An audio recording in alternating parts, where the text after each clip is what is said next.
بسم اللہ الرحمن الرحیم۔ السلام علیکم۔ پروگرام علم و حکمت میں خوش آمدید۔ میں ہوں محمد حسن الیاس۔ ناظرین کرام، اس پروگرام میں ہماری کوشش ہوتی ہے کہ لوگوں کو فرقہ وارانہ تعصبات سے بالا تر خالص قرآن و سنت کی بنیاد پر دین کی مثبت تعلیم دیں اور آپ لوگوں کو دین کا علمی مطالعہ کروائیں۔ ہماری خواہش ہے غامدی صاحب کی اب تک کی جو زندگی ہے، ان کی تصانیف ہیں، ان کا جو بھی علمی فکری کام ہے، وہ اسی پس منظر میں وجود پذیر ہوا ہے کہ لوگ دین کا علمی مطالعہ کریں، سنی سنائی باتیں، قصے، کہانیاں، اسی طریقے سے مذہب کے نام پر جو ہمارے ہاں رسومات جنم لے لیتی ہیں ان کو ہم قرآن و سنت میں واپس جا کر دوبارہ سے ویریفائی کریں۔ آغاز کرتے ہیں۔ ہمارے ساتھ حضرت صاحب ایک موجود ہیں، جناب جاوید احمد غامدی صاحب۔ السلام علیکم غامدی صاحب۔ وعلیکم السلام۔ ہم سب قرآن مجید سے ہم آغاز کرتے ہیں، پھر حدیث تک جاتے ہیں اور صحابہ کے آثار زیر بحث آتے ہیں، پھر آپ لوگوں کے سوالات بھی۔ آج میں نے جس آیت کا انتخاب کیا ہے وہ سورہ بنی اسرائیل کی آیت ہے۔ ارشاد فرمایا، تم اس چیز کے پیچھے نہ پڑو جسے تم نہیں جانتے ہو، اس لیے کہ کان، آنکھ اور دل ان سب کی پرسش ہونی ہے۔ خام صاحب نے لکھا ہے کہ یہ نواں حکم ہے۔ اس کے معنی یہ ہیں کہ مسلمان کے لیے یہ بات جائز نہیں کہ بدگمانی کرے یا کسی پر الزام لگائے یا تحقیق کے بغیر کسی کے خلاف کوئی قدم اٹھائے یا محض شبہات پر افواہیں اڑائے یا اپنے پروردگار کی ذات و صفات اور احکامات و ہدایت کے بارے میں ظنون و اوہام اور لاتائل قیاسات پر مبنی کوئی نقطہ نظر اختیار کرے۔ قرآن نے متنبہ فرمایا ہے کہ اسے کوئی معمولی بات نہیں سمجھنا چاہیے، اس لیے کہ انسان کی سماعت و بصارت اور دل و دماغ ہر چیز ایک دن اللہ کے حضور میں جواب دہ ہونا ہے۔ آغاز کرتے ہیں ہم سب سے پہلی چیز، قرآن مجید نے جس بات کا یقینی علم نہ ہو اس کے پیچھے پڑنے سے ہمیں روکا ہے۔ آج کے دور میں جو چیز سب سے بڑے افریط کی صورت میں ہمارے سامنے آتی ہے وہ یہ کہ سنی سنائی بات کو لوگ آگے پھیلا دیتے ہیں، اور سوشل میڈیا اس کا سب سے، جس کو آپ کہتے ہیں، واضح ترین مثال اور نمونہ ہے۔ ہر بات جو یہاں سے آتی ہے وہاں سے آتی ہے، منٹوں میں، سیکنڈوں میں وائرل ہو کے دنیا بھر کے کونے کونے تک پہنچ جاتی ہے، اور شیئر کرنے والوں کو، پھیلانے والوں کو بھی کوئی اس کا علم نہیں ہوتا۔ کیا فرماتے ہیں قرآن مجید کی اس ہدایت کی روشنی میں آج کے دور میں یہ جو سب سے بڑا فریب ہمارے سامنے آیا ہے اس پر ہمیں کیسے سوچنا چاہیے؟ اس میں پہلے میں یہ عرض کر دوں کہ آپ نے فرمایا یہ نواں حکم ہے۔ جی، سورہ بنی اسرائیل میں جو احکام بیان ہوئے ہیں یہ تعداد میں 10 ہیں، ٹھیک، ان میں سے یہ نواں حکم ہے۔ جی، میں اس سے پہلے بھی عرض کر چکا ہوں کہ اللہ تعالیٰ نے اپنی ہدایت کی تفصیلات جب بیان کی ہیں بالعموم اسی طریقے سے بیان کی ہیں۔ ایک تو اللہ کی ہدایت کا اجمالی اور اصولی بیان ہے، وہ مثال کے طور پر سورہ نحل میں ہے، لیکن سورہ بنی اسرائیل میں اس کو 10 احکام کی صورت میں بیان فرمایا ہے۔ ٹھیک، یہ وہی چیز ہے جس کو تورات میں احکام 10 یا 10 کمانڈمنٹس کہا گیا ہے۔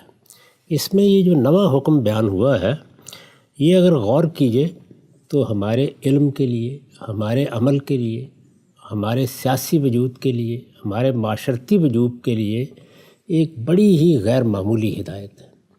اس میں ہمیں یہ بتایا گیا ہے کہ مثال کے طور پر تم اس دنیا میں علم حاصل کرنا چاہتے ہو، علم حاصل کرنا چاہتے ہو تو سب سے پہلے یہ متعین کرو کہ تمہارے پاس علم کے ذرائع کیا ہیں، پھر یہ دیکھو کہ تمہارے لیے علم کے امکانات کیا ہیں، پھر یہ دیکھو کہ اس علم تک پہنچنے کے لیے اللہ تعالیٰ نے تمہیں صلاحیتیں کیا دی ہیں۔ ان کا پوری طرح لحاظ کرتے ہوئے جب تم اس سفر کی ابتدا کرو گے تو کبھی قیاسات میں مبتلا ہو کر اپنے دین و ایمان کو خراب نہیں کر بیٹھو گے۔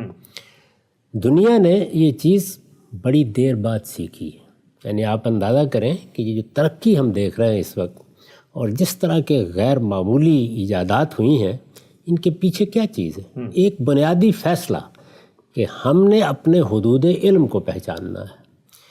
ہم اس کائنات سے ماورا قیاسات کریں، مفروضات قائم کریں، اپنی کوئی مابعد طبیعات بنائیں، کیا اس کے ذرائع ہمارے پاس ہیں؟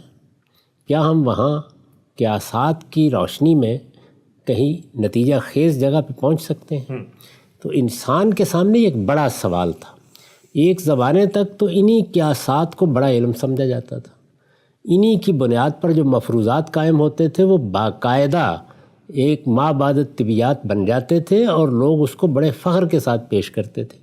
پھر یہ کہ بتدریج اس کو بعض دوسرے علوم و فنون کی تائید حاصل ہونا شروع ہو گئی، جیسے کہ بدھ مت میں ہم دیکھتے ہیں، خود ہمارے ہاں کی صوفیانہ روایت میں تو اللہ تعالیٰ نے یہاں متنبع فرمایا کہ یہ دیکھو کہ تمہارے علم کے حدود کیا ہیں، اور اپنے علم کے حدود میں جب تم رہ کر حصول علم کی جد و جہد کرو گے تو اس کے نتائج بڑے غیر معمولی ہوں گے۔ تمہارے پاس دو ہی چیزیں ہیں، ایک تمہارا نفس ہے اور ایک مادہ ہے۔ چنانچہ نفس کے علوم میں جاؤ گے تو اس میں بھی تمہارے لیے کامیابی کے بڑے امکانات ہیں، اور مادے کے علوم میں جاؤ گے تو اس میں بھی کامیابی کے بڑے امکانات ہیں۔ رہ گئی یہ بات کہ اس سے ماورا کیا ہے، یعنی یہ زمان و مکان کی دنیا، اس کے پیچھے کیا ہے، اس کے لیے میں نے پہلے دن سے تمہیں وہ ہدایت دے دی ہے اور اپنے پیغمبروں کے ذریعے سے دے دی ہے، جس کو اگر تم قبول کر لیتے ہو تو ہر چیز کا سرا تمہارے ہاتھ میں آ جاتا ہے۔ یعنی وہ ڈور جو تم سلجھا کے تھک جاؤ گے اور کوئی سرا پا نہیں سکو گے، وہ میں نے پہلے دن تمہارے ہاتھ میں پکڑا دیا ہے۔ علم کے حدود کو جب انسان جان لیتا ہے اور پھر وہ طے کرتا ہے کہ مجھے کس میدان میں تگودو کرنی ہے، تو اس کی تگودو نتیجہ خیز ہوتی ہے۔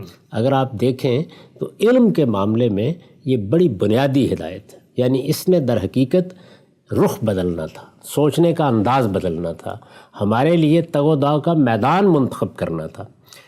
اس کے بعد ذرا آگے بڑھیے اور آگے بڑھ کے یہ دیکھیے کہ جس وقت ہم اس دنیا پر نگاہ ڈالتے ہیں تو یہاں بھی قدم قدم پر ہمیں یہی امتحان درپیش ہوتا ہے۔ افراد کے بارے میں رائے قائم کرنی ہے، ماضی کے واقعات کے بارے میں کوئی فتویٰ دینا ہے، کوئی حکم لگانا ہے، ہمیں کسی چیز سے دلچسپی ہو سکتی ہے، کسی شخصیت سے غیر معمولی عقیدت کا تعلق ہو سکتا ہے، ہمیں وہاں بھی یہ دیکھنا ہے کہ ہمارے پاس ذریعہ علم کیا ہے۔ یعنی اگر ہم کسی پرانی دنیا میں پہنچ سکتے ہیں اور وہاں پہنچ کے وہاں کے حالات اور واقعات اور محرکات ہر چیز کو اپنی گرفت میں لے سکتے ہیں تو ہمیں حق ہے کہ ہم اس کے بارے میں گفتگو کریں، اور اگر یہ ممکن نہیں ہے تو کیا محض روایتوں کی بنیاد پر، محض لوگوں کے بیانات کی بنیاد پر ہم بڑے بڑے حکم لگائیں گے؟ یعنی یہاں تک کہ پیغمبروں کے بارے میں، صحابہ کرام کے بارے میں، دنیا میں جو نیک اور صالحین ہیں ان کے بارے میں ہم واقعات نہ صرف یہ کہ بیان کریں گے بغیر تحقیق کے، بلکہ ان کے بارے میں یہ بھی بتا دیں گے کہ اس میں کون قصوروار ہے، کس سے ثواب کا صدور ہوا ہے، کس سے خطا کا صدور ہوا ہے۔ کیا یہاں تک بھی جائیں گے؟ یہی معاملہ پھر ہماری موجودہ دنیا کے ساتھ ہے۔ یعنی جس دنیا میں ہم رہ رہے ہیں اس میں ہمیں بہت سے معاملات پیش آتے ہیں۔ ہم دیکھتے ہیں کہ وہاں ہمارے اعزاء ہیں، اقربا ہیں، ہمیں لوگوں سے واسطہ پڑتا ہے، ہماری سیاست میں بہت سے واقعات حوادث ہوتے ہیں، معیشت کے معاملے میں بہت سے اقدامات ہوتے ہیں۔ ہم جس وقت زبان کھولتے ہیں یا قلم اٹھاتے ہیں تو کیا اپنا جائزہ ہم نے لے لیا ہے کہ یہ چیز ہمارے علم میں آ گئی ہے، اس کے تمام پہلوؤں سے ہم واقف ہو گئے ہیں، یا ہم محض افواہیں ہیں، ادھر ادھر کی باتیں ہیں جن کو سن کر ہم جو ہمارے منہ میں آتا ہے اور جو خیال کہیں سے کون جاتا ہے اس کو بیان کرنا شروع کر دیتے ہیں۔ تو ان ساری چیزوں کا اگر آپ احاطہ کریں تو اللہ تعالیٰ نے ہمیں یہاں متنبع فرمایا ہے کہ اپنے علم کے حدود سمجھو بہت اچھی طرح۔ یعنی تمہارا علم یقینی کہاں ہوتا ہے اور امکانی کہاں ہوتا ہے، اس کو طے کر لو، متعین کر لو۔ جب اس کو تم طے کر لو گے تو پھر تمہارا لب و لہجہ یقینی علم کے بارے میں اور ہوگا، امکانی علم کے بارے میں اور ہوگا، تمہارے بات کرنے کے انداز پر اس کا اثر پڑے گا، اور تم جس موقع کے اوپر جذبات سے مغلوب ہو جاتے ہو اس وقت بھی تمہاری باغیں تمہارے ہاتھ میں رہیں گی۔ آپ اپنے گرد و پیش میں دیکھیں، بہت بڑے بڑے لوگ ہیں ہمارے ہاں، یعنی ان کے پاس علم تھا، ان کے پاس بڑی صلاحیت تھی، لیکن جس وقت ان پر جذبات کا غلبہ ہوتا ہے تو وہ اسی قاعدے اور اسی اصول کی خلاف ورزی کر کے ایک خاص طرح کا موقف اختیار کر لیتے ہیں۔ چنانچہ آپ یہ دیکھیے کہ ہمارے ہاں جو عہد رسالت کے بعد کی تاریخ ہے یا صحابہ کے مشاجرات ہیں، ان سے متعلق ساری مصیبت کیا ہے؟ وہ یہی مصیبت ہے۔ یعنی اس میں اگر کوئی ایک رافضی ہو گیا اور کوئی ایک ناسبی ہو گیا تو باعث کیا اس کا؟ ورنہ تو ان میں سے کوئی چیز بھی صادر نہیں ہونی چاہیے۔ یعنی ہم اگر اپنے علم کے حدود متعین کر کے گفتگو کریں تو ہماری گفتگو میں کبھی عدم توازن نہیں آ سکتا۔ ہم لوگوں کے بارے میں گفتگو کرتے ہوئے صرف یہ طے کر لیں کہ ہماری بات کے پیچھے کیا چیز موجود ہے، ذرا اپنے گریبان میں جھانک کر دیکھ لیں تو پھر ہمارا انداز وہ نہیں ہوگا. ہم یقینیات کو یقینیات کے طریقے پر بیان کریں گے، امکانات کو امکانات کے طریقے پر بیان کریں گے. یہی وہ چیز ہے جس کو میں نے اپنی کتابوں میں علم کی بنیاد کے زیر عنوان واضح کرنے کی صحیح کی ہے. یعنی ایک وہ چیزیں ہیں کہ جن کا ہم مشاہدہ کرتے ہیں، جو ہمارے حواس کی گرفت میں آ جاتی ہیں. ظاہر ہے کہ اس میں یہ ہو سکتا ہے کہ کہیں ہمیں غلطی لگ گئی ہو، لیکن وہ ایک بڑی حد تک یقینی ذریعہ علم ہے. ہم نے ایک چیز دیکھ لی، ایک چیز کا مشاہدہ کر لیا، ہمارے پاس وہ ذریعہ موجود ہے کہ ہم اس چیز کو گرفت میں لے سکتے ہیں. اس کے بعد ہمارے باطن میں بعض ایسے الہامات ہیں جو ہمارے شعور کی ساخت کا حصہ ہیں، ان کی بنیاد پر بھی ہم یقینی نتائج بیان کر دیتے ہیں. مثال کے طور پر ہم یہ کہہ دیتے ہیں کہ ہم ایک اثر دیکھ رہے ہیں، اس کے پیچھے لازماً کوئی مؤثر ہے، یا ہم فعل دیکھ رہے ہیں، اس کے پیچھے لازماً کوئی فاعل ہے.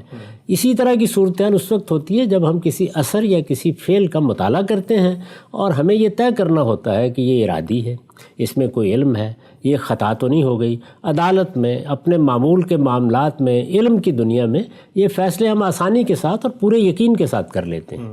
اس کے بعد امکانات کی دنیا ہے. امکانات کی دنیا میں جو صحیح رویہ ہے وہ یہ نہیں ہے کہ یہاں فتوے صادر کیے جائیں. اس میں صحیح رویہ یہ ہے کہ آپ کہتے ہیں کہ یہ اور یہ شواہد ہیں، یہ 2 3 4 5 امکانات ہیں، معاملہ فلاں وجوہ سے مختلف چیزوں کا احتمال رکھتا ہے، اس میں ہمارے خیال میں یہ ترجیح ہے. تاہم دوسرے پہلو بھی اس میں زیر بحث آ سکتے ہیں.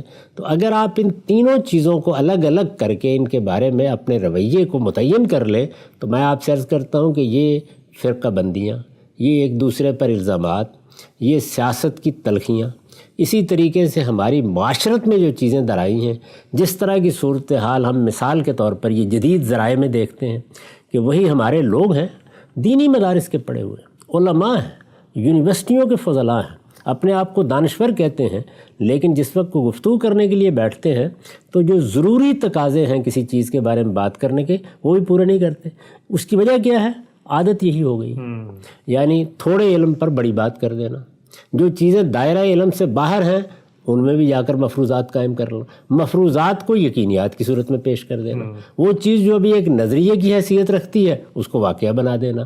اسی طرح کا معاملہ افراد کے بارے میں، یعنی کسی سے متعلق کوئی 2 4 چیزیں سن لیں، اس کی پوری شخصیت پر برے سے برا تبصرہ کر دیا. کسی کے بارے میں کوئی بات کرنی ہے، آپ کا اختلاف ہو گیا ہے، یہ ملحوظ ہی نہیں رکھنا کہ وہ آدمی بحیثیت مجموعی کیسا ہے، اس کے معاملات کیسے ہیں، اس کی زندگی کیسے گزری ہے. یعنی آدمی کے لیے یہاں پبلک لائف میں قدم رکھنے کے بعد اپنی ذات کو بچانا ناممکن ہو جاتا ہے، کیونکہ کچھ نہیں کہا جا سکتا کہ کون کس وقت کیا الزام اس پر لگا دے گا. چنانچہ غیبت ہو، بدزنی ہو، تنابز بالالقاب ہو، معلوم ہوتا ہے ایک طوفان اس کا آیا ہوا ہے. یہ سب کیوں ہے؟ اسی حکم کی خلاف ورزی. تو اللہ تعالیٰ نے بہت عمدہ الفاظ میں توجہ دلائی ہے کہ یہ دیکھو، جو کچھ تم بھی اپنی زبان سے نکالو گے، جو کچھ اپنی آنکھوں کی دیکھی ہوئی باتوں کے بارے میں معلوم کرو گے، جو کچھ سنی ہوئی باتوں کے بارے میں تمہاری زبان پر آئے گا، یہ ایک ایک چیز خدا کی بارگاہ میں مسئول اور جواب دہ ہو جانی ہے. تو اس جواب دہی کا احساس کر کے ان چیزوں کے درپے نہ ہوا کرو جن کا تم علم نہیں رکھتے، یا اس درجے کا علم نہیں رکھتے، یا اس علم کی نوعیت وہ نہیں ہے کہ جس کی بنیاد پر اس طرح کی باتیں کی جا سکیں. تو یہ ہدایت اللہ تعالیٰ نے بنیادی اپنے احکام میں، احکام عشرہ میں، گویا قرآن کے 10 کمانڈمنٹس میں شامل کر دی. بہت خوبصورتی سے ہم سے بھی نقطہ آپ نے واضح فرمایا.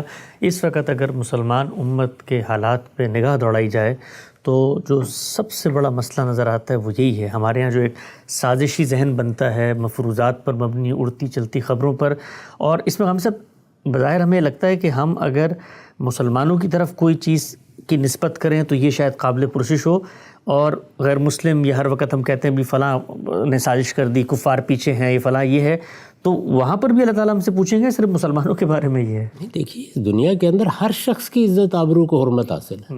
یعنی ہمیں تو یہ بتایا گیا ہے کہ انسانوں کی جان کے خلاف تم کوئی اقدام نہیں کرو گے، ان کے مال کے خلاف کوئی اقدام نہیں کرو گے.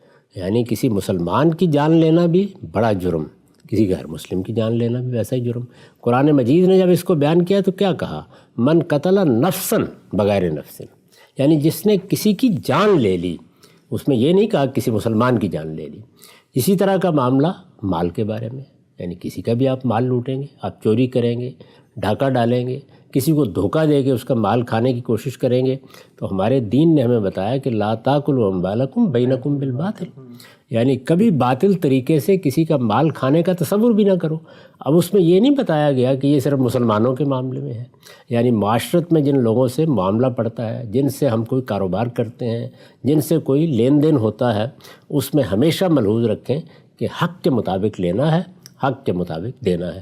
یہی صورتحال آبرو کی، عزت آبرو کی بھی ہے، یعنی اگر کسی کی عزت آبرو پر ہم حملہ آور ہو جائیں گے یا اس کے بارے میں محض قیاسات کی بنیاد پر کوئی بات کریں گے، پھر اگر کرنی بھی ہے تو اس کو اسی طرح کرنا چاہیے کہ یہ کرائم ہے، یہ بظاہر ایسی چیز ہے، اس سے لگتا ہے کہ ایسے ہوگا۔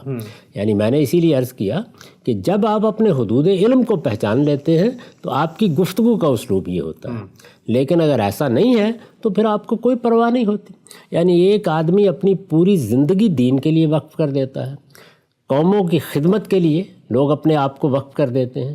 یہی صورتحال بعض خاص علوم، فنون اور بعض شعبہ زندگی کی ہوتی ہے۔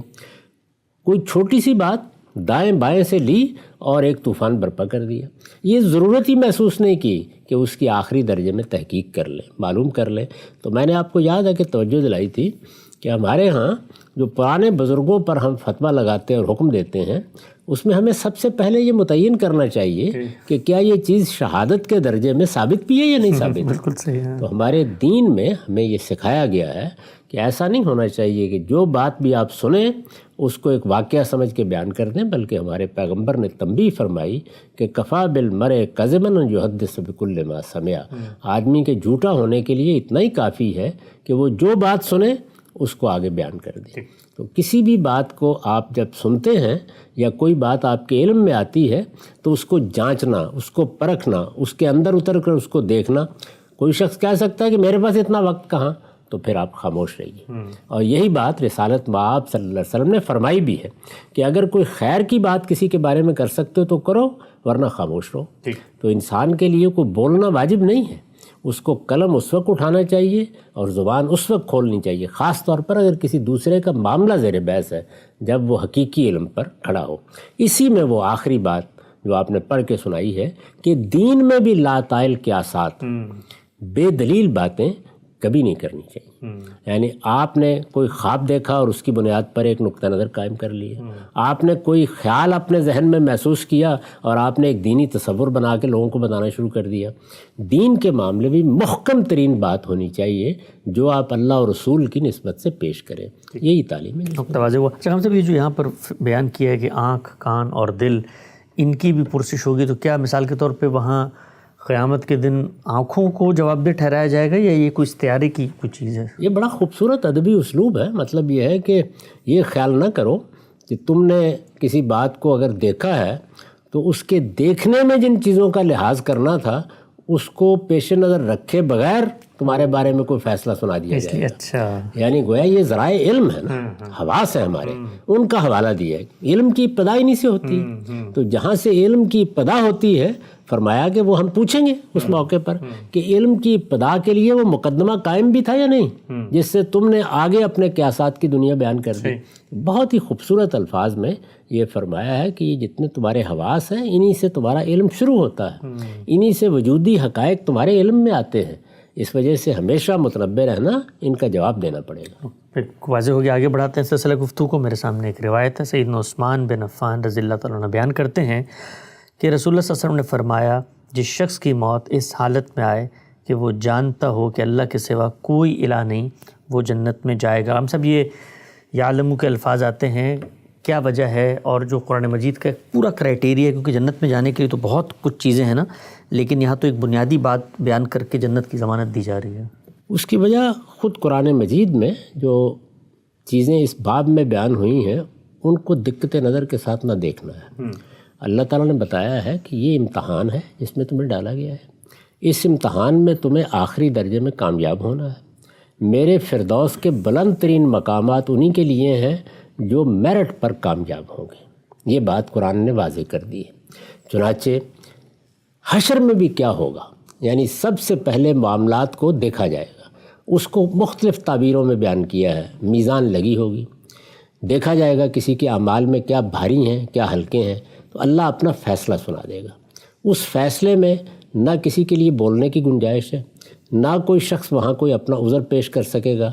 وہاں تو جو کچھ سامنے آ گیا ہے وہ آخری درجے میں متعین ہو جائے گا، اور اس پر کیا حکم ہے وہ اللہ تعالیٰ کی بارگاہ سے صادر ہو جائے گا۔ اس کے بعد قرآن مجید نے آگے مزید اس بات کی وضاحت کی ہے کہ پھر اللہ تعالیٰ کی طرف سے مغفرت کا مرحلہ شروع ہوگا۔ تو مغفرت کے مرحلے میں خود قرآن مجید نے 2 مقامات پر صراحت کر دی ہے کہ اللہ تعالیٰ شرک کو تو کسی حال میں معاف نہیں کرے گا۔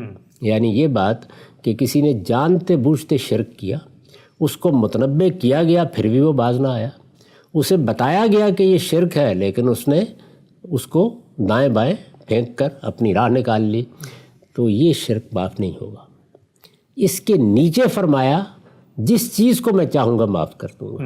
تو یہاں اس روایت میں بھی اسی حقیقت کو بیان کیا ہے صحیح کہ اگر کسی نے یہ حقیقت جان لی ہے کہ اللہ کے سوا کوئی الہ نہیں، اس بات کو دل کی گہرائیوں سے قبول کر لیا ہے، اور اس نے اپنے ایمان کو اور اپنے تصورات کو شرک سے پاک رکھا ہے، تو پھر وہ اللہ پر ایمان رکھنے والا شخص ہے۔ اس کے بارے میں یہ متصور نہیں ہو سکتا کہ وہ سرکش ہو جائے گا۔ پھر اس کے ہاں توبہ ہوگی، استغفار ہوگا، اپنی اصلاح کے جذبات ہوں گے، وہ بھٹکے گا پھر لوٹ آئے گا، وہ دائیں بائیں جائے گا پھر سواء السبیل کو اختیار کر لے گا۔ تو اس میں یہ بیان کیا گیا کہ آخر الامر اللہ تعالیٰ کی مغفرت کے نتیجے میں، یعنی اگر وہ میرٹ پر نہیں بھی کامیاب ہو سکا تو وہ جنت میں داخل ہو جائے گا۔ اب یہ جنت میں داخل ہونے کا عمل کچھ سزا پانے کے بعد ہوتا ہے، اس میں کیا مراحل پیش آتے ہیں اسے ڈرنا چاہیے۔ اس کا یہ مطلب نہیں ہے کہ آپ کو لائسنس مل گیا ہے، اس میں صرف یہ بتایا گیا ہے کہ توحید ایک ایسی چیز ہے جس میں ادنا درجے کا کوئی معاملہ بھی وہاں پہ قابل بحث نہیں ہوگا۔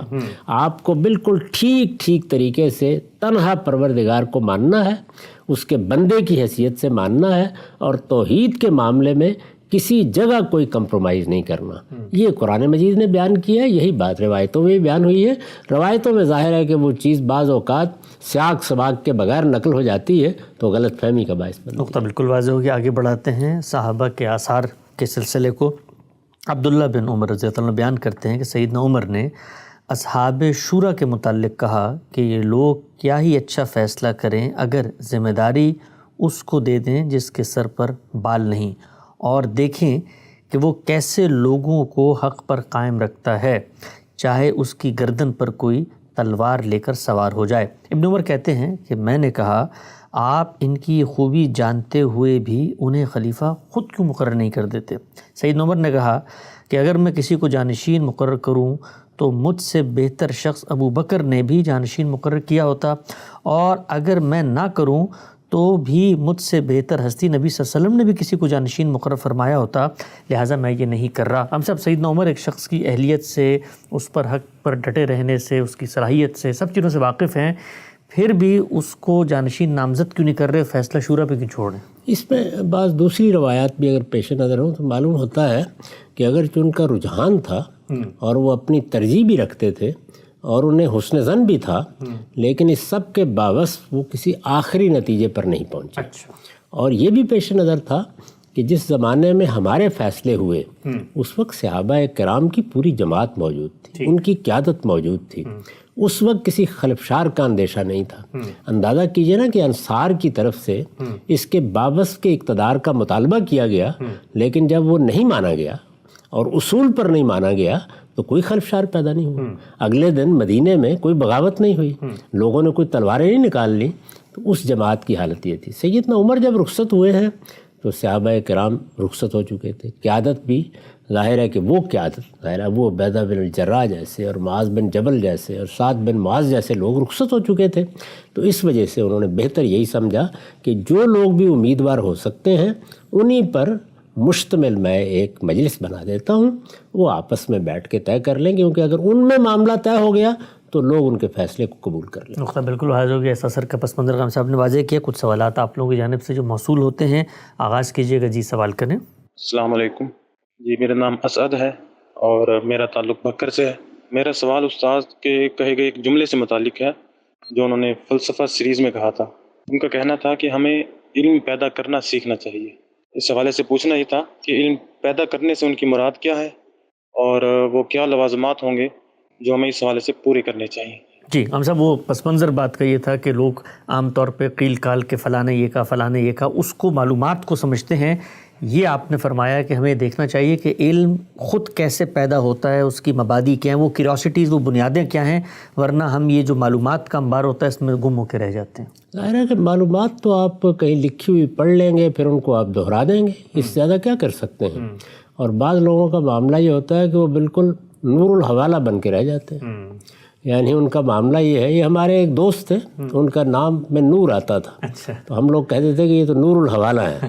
یعنی جب بھی کوئی بات ہوگی وہ کہیں گے فلاں جگہ یہ لکھا ہوا ہے، فلاں جگہ یہ لکھا ہوا ہے، فلاں جگہ یہ لکھا ہوا ہے. تو اس میں معلومات کا ایک انبار تو آپ کے پاس ہے، لیکن علم پیدا ہوتا ہے تفکر سے، تدبر سے، چیزوں کے اندر اترنے سے، آثار کا مطالعہ کر کے ان کی حقیقت دریافت کرنے سے، وہ چیزیں جو ان کے پیچھے کار فرما ہیں ان کے مؤثرات کو متعین کرنے سے. یہ جو آپ دیکھ رہے ہیں کہ اس وقت ایجادات ہوئی ہیں اور غیر معمولی انکشافات ہوئے ہیں، کائنات کو سمجھا گیا ہے، اجرام فلکی کو سمجھا گیا ہے، دنیا میں جو قوانین کار فرما ہیں وہ دریافت کیے گئے ہیں. تو یہ علم کو پیدا کرنا ہے، یہ محض معلومات کا اظہار نہیں ہے. اگر یہ صلاحیت مسلمان بھی اپنے اندر پیدا کرے تو پھر دنیا کے اندر اگر وہ روز اس بات پہ جزا فضا کرتے ہیں کہ حکومت چھن گئی، وہ بھی مل جائے گی، لیکن وہ ملے گی اسی وقت جب آپ علم میں ترقی کریں گے، اخلاق میں ترقی کریں گے اور اپنے پروردگار کے ساتھ تعلق میں ترقی کریں گے. بالکل واضح ہو گیا، آگے بڑھاتے ہیں. جی سوال کیجیے گا. السلام علیکم، میرا نام سعید انجم ہے اور میں نارووال سے ہوں. میرا سوال ہے، ویسے تو تصوف کو عام متوازی دین سمجھتے ہیں، لیکن روحانیت کے مراکز کی بات کرتے ہیں جہاں لوگ تزکیے کے لیے آئیں، اس کے نظم کی کیا صورت ہے؟ جی ہم سب تصوف کو متوازی دین آپ قرار دیتے ہیں، اس کے اوپر جو اصولی نقد ہے قرآن مجید کی روشنی میں جا بجا ہم سنتے بھی ہیں، لیکن ساتھ ساتھ ہم نے آپ ہی کی زبانی سنا خانقاہوں کو انکریج کیا گیا، خود آپ کے اداروں میں بھی وہ ان کا ایک وجود ہوا، اور پھر روحانی ایک مرکز اور صحبت. تو پھر یہ دونوں چیزیں کیسے بلینڈ ہوں گی؟ اداروں پر کوئی نقد نہیں کیا جاتا. دیکھیے مغربی دنیا میں کالج بنائے گئے ہیں، یونیورسٹیاں بنائی گئی ہیں، ان میں کیا پڑھایا جاتا ہے اس پر بات کرنی چاہیے. وہ تو ادارے ہیں نا. تو اگر وہ ادارے اچھے بنا دیے گئے ہیں، ان کا نظام اچھا بنا دیا گیا ہے، تو ہمیں بھی ان کو اختیار کر لینا چاہیے. چنانچہ آپ دیکھ رہے ہیں کہ تمام مسلمان ملکوں میں جس طرح آپ کے پرانے مدارس موجود ہیں، اسی طرح نئے کالج، نئی یونیورسٹیاں بھی بن گئیں. یہی صورتحال خانقاہ کے ادارے کی ہے. خانقاہ کا ادارہ کیا ہے؟ یعنی جب انسان ابتدائی تعلیم حاصل کر کے دنیا کی زندگی میں داخل ہو جاتا ہے تو اس کے بعد پھر بعض اوقات معیشت کی جد و جہد میں، حالات کے نشیب و فراز میں زنگ لگنا شروع ہو جاتا ہے. اس کے پاس کوئی جگہ ہونی چاہیے جہاں وہ اس کو آ کے اتارتا رہے. آپ دیکھتے ہیں کہ موجودہ زمانے میں خاص طور پر مغربی علوم کے زیر اثر اب صرف یہ نہیں ہے کہ آپ کے اطباء ہیں جو آپ کے جسم پر وارد ہونے والے عوارض کا علاج کرتے ہیں، اب ذہن کے امراض بھی زیر بحث ہیں، اور ماہرین نفسیات بھی گھریلو معاملات اور دوسری چیزوں کے بارے میں رہنمائی کرنے کے لیے موجود ہیں. باقاعدہ ایک علم وجود میں آ گیا ہے. ہمارے ہاں یہ جو نفسیات کا علم ہے اس کا ظہور خانقاہوں میں ہوا. تو یہ ایک بڑا ضروری ادارہ ہے. اداروں سے کبھی نفرت نہیں کی جاتی، دیکھا یہ جاتا ہے کہ ان میں کیا چیز ہے جو پڑھائی، سمجھائی، بتائی جا رہی ہے. وہ چیز صحیح بھی ہو سکتی ہے، غلط بھی ہو سکتی ہے. ٹھیک ہے، بالکل واضح ہو گیا، آگے بڑھاتے ہیں. جی سوال کیجیے گا. میری 2 گزارشات ہے استاد محترم صاحب سے. پہلی گزارش یہ کہ مجھے ایک ایسا عمل بتا دے جس سے میں اللہ تعالیٰ کے قریب ہو جاؤں اور گناہوں سے دور ہو جاؤں اور ایمان کا مزہ چکھ لوں. دوسری گزارش یہ ہے کہ اللہ تعالیٰ نے مجھے کچھ ایسی چیزیں دی ہے جس پہ میں جتنی شکر گزاری کروں اتنا کم ہے، لیکن کچھ ایسی چیزیں بھی رکھی ہے جس میں مجھے صبر کرنا پڑ رہا ہے اور وقت تھوڑا زیادہ کرنا پڑ رہا ہے. کچھ ایسی عمل مجھے بتا دے جس سے میری دعائیں قبول ہو جائیں. جی ہم سب یہ تو سارا انہوں نے معرفت کی ساری باتیں پوچھ لی ہیں آپ سے. دیکھیے ان کے پہلے سوال کے جواب میں عرض ہے کہ اللہ تعالیٰ نے جو سلوک ہمیں بتایا ہے اسی کی پیروی کرنی چاہیے. اللہ کے قریب ہونے کے لیے جب اللہ کے بتائے ہوئے راستے کے سوا راستے تلاش کیے جائیں گے تو اپنی باغ ہم شیطان کے ہاتھ میں دے دیتے ہیں. اس میں سب سے پہلی چیز یہ ہے کہ قرآن مجید کے ساتھ ایک زندہ تعلق قائم کریں. یعنی قرآن مجید صرف کوئی ثواب حاصل کرنے کی چیز بن کر نہ رہ جائے، انسان اس پر تدبر کرے، اپنی زندگی کا اس کو حصہ بنائے، اپنے اوقات میں طے کرے کہ مجھے اللہ کی کتاب کو سننا ہے، اللہ کی کتاب کو سمجھنا ہے. اس کے یہ معنی نہیں ہے کہ ہر آدمی سے کوئی بہت زیادہ تفاسیر پڑھنے اور ان کے اندر اترنے کا تقاضا کیا گیا. سادہ ترجمہ بہت کافی ہے. اس کو پڑھے، سمجھے، اللہ کی کتاب میں اگر کوئی سوال پیدا ہو تو اس کی تحقیق کرے، عام آدمی کی سطح پر جتنی اس کو استعداد اللہ نے دی ہے، ایک یہ چیز ہے۔ دوسرے یہ ہے کہ مسجد آپ کے گھر کے اگر قریب ہے تو اس کے ساتھ آپ کا تعلق قائم ہونا چاہیے، یعنی اس میں مثالی صورتحال تو یہ ہے کہ 5 نمازیں مسجد میں جا کے پڑھیے، اس میں کوشش کریں کہ آپ ذرا 5-7 منٹ پہلے کے لیے جائیں، اس کو رباط کہا گیا ہے روایتوں میں۔ یہ چیز اللہ تعالیٰ کے ساتھ، اللہ کے گھر میں ہم چلے گئے نا، وہ ہمارے محلے میں بنا ہوا ہے، تو اللہ تعالیٰ کے ساتھ تعلق کے لیے ایک اس کی کتاب موجود تھی، وہ تو گھر کے اندر موجود تھی، ایک باہر نکل کے مسجد موجود تھی، تو آپ اس کے ساتھ اپنے تعلق کو بہتر کریں۔ یعنی اگر آپ 5 وقت نہیں جا سکتے، چلیے 2 نمازیں پڑھ لیں، 3 نمازیں پڑھ لیں۔ ہمارے ایک بزرگ تھے، وہ عام طور پر جب گلیوں بازاروں میں لوگوں سے ملتے تو کہتے کہ الصلاۃ خیر من النوم کے وقت آ جایا کرو، یعنی کم سے کم ایک وہ نماز کی جس میں ہر شخص کو صدا دی جاتی ہے کہ نماز نیند سے بہتر ہے، تو اس کے ساتھ اپنے تعلق کو بہتر کریں۔ اور تیسرے یہ کہ کوشش کریں کہ جو آپ کا ملنا جلنا ہے وہ ظاہر ہے دنیا میں اپنی معاشی ضرورتوں کے لیے، معاشرتی ضرورتوں کے لیے اعزا سے ہوتا ہے، اقربا سے ہوتا ہے، دوستوں سے ہوتا ہے، لیکن ایک حلقہ ایسا ہونا چاہیے جو صالحین کا، صادقین کا حلقہ ہو، جس کو قرآن نے کہا کونوا مع الصادقین۔ وہ اس میں آپ کچھ دیر بیٹھیں، کچھ بات کریں، خواہ وہ ہفتے میں چند گھنٹوں ہی کے لیے کیوں نہ ہو، تو اس سے جو زنگ لگے گا وہ اترتا رہے گا۔ اللہ کے قرب کے لیے یہ کرنا چاہیے۔ باقی ہے یہ بات کہ دنیا میں اللہ دیتا ہے، بہت دیتا ہے، وہ منعم حقیقی ہے، اس پر اس کا شکر ادا کریں۔